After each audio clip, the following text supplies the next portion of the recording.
కూటమి ప్రభుత్వం ఏడాది కాలంలోనే తీవ్ర వ్యతిరేకతను మూటగట్టుకుందని శ్రీకాకుళం జిల్లా జడ్పీ చైర్పర్సన్ పిరియా విజయ్ అన్నారు.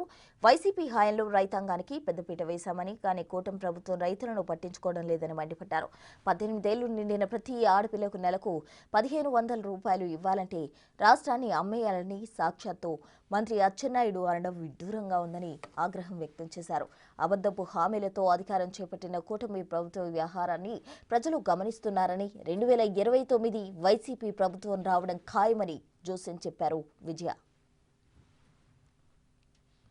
బాబు షూరిటీ మోసం గ్యారంటీ అనే కార్యక్రమం ఏదైతే మా అధినేత జగన్మోహన్ రెడ్డి గారి ఆదేశాల మేరకు ప్రతి ఊరు వెళ్ళి ప్రతి గ్రామం ప్రతి ఒక్కరికి కూడా చైతన్యవంతం చేయాలి. ఏంటంటే కూటమి ప్రభుత్వం ఎలక్షన్స్ ముందు ఏవైతే హామీలు ఇచ్చి అవి ఏవి కూడా నెరవేర్చకుండా ఎలా అయితే ప్రజల్ని మోసం చేశారో అవన్నీ కూడా ప్రజలకు అవగాహన కల్పించడం కోసమే ఈ కార్యక్రమం మేము మొదలు పెట్టాము.